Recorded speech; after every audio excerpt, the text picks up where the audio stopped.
കഥകൾ. പണ്ടൊരിക്കൽ സൂര്യരശ്മിയിൽ കുളിച്ചു നിൽക്കുന്ന ഒരു പുൽമേട്ടിൽ കിച്ചു എന്ന മുയലും ചിക്കു എന്ന ജിറാഫും ആർപ്പു വിളിക്കുന്ന മൃഗക്കൂട്ടത്തിനു മുന്നിൽ ഒരു നൃത്തം അവതരിപ്പിച്ചു. ആത്മവിശ്വാസം തുളുമ്പുന്ന പഞ്ഞിക്കെട്ട് പോലുള്ള കിച്ചു ജിക്കുവിന്റെ അടുത്തേക്ക് ചാടിച്ചെന്നു. ചിക്കു, നമ്മുടെ കഴിവ് അവരെ കാണിക്കാൻ തയ്യാറല്ലേ? അവന്റെ മൂക്ക് വിറപ്പിച്ചുകൊണ്ട് അവൻ അഹങ്കാരത്തോടെ ചോദിച്ചു.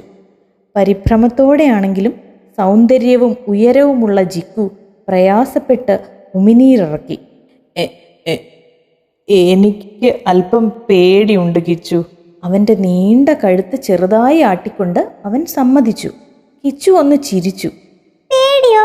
വിട്ടിത്തം പറയാതെ നീ എന്നെ നോക്കി പഠിക്ക്. കിച്ചുവിന്റെ നൃത്തം ചാട്ടങ്ങളും കറക്കങ്ങളും കൊണ്ട് മനോഹരമായിരുന്നു. അത് കണ്ട് കാണികൾ കൈയടിച്ചു. എന്നാൽ ജിക്കു തൻ്റെ നീണ്ട കാലുകൾ പരസ്പരം തട്ടി ഇടറി വീണു. കാഴ്ചക്കാർ സ്നേഹത്തോടെ ചിരിച്ചെങ്കിലും ജിക്കുവിൻ്റെ കാതുകൾ വിഷമം കൊണ്ട് താഴ്ന്നുപോയി. ഹൃദയം തകർന്ന ജിക്കു അന്നു വൈകുന്നേരം തൻ്റെ സുഹൃത്തായ ചാരു എന്ന സീബ്രയോട് തൻ്റെ വിഷമം പറഞ്ഞു. ഞാനൊരു പരാജയമാണ് ചാരു. നിരാശയോടെ അവൻ നെടുവീർപ്പിച്ചു.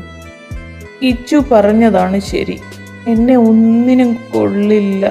ചാരു സ്നേഹത്തോടെ അവനെ തലോടി. വിട്ടിത്തം, നിനക്ക് കുറച്ച് സഹായം വേണം, അത്രമാത്രം. നീ ലിയോ എന്ന സിംഹത്തെ പോയി കാണൂ. ഈ നാട്ടിലെ ഏറ്റവും മികച്ച നൃത്താധ്യാപകൻ അദ്ദേഹമാണ്. ജിക്കു ചാരുവിൻ്റെ ഉപദേശം സ്വീകരിച്ചു. അവൻ ലിയോയുടെ കീഴിൽ കഠിനമായി പരിശീലിച്ചു. വിയർത്തും കഷ്ടപ്പെട്ടും ഓരോ പരിശീലനം കഴിയുന്തോറും അവൻ മെച്ചപ്പെട്ടു വന്നു. അതേസമയം താൻ ഒരു വലിയ കലാകാരനാണെന്ന അഹങ്കാരത്തിൽ കിച്ചു സമയം വെറുതെ കളയുകയായിരുന്നു.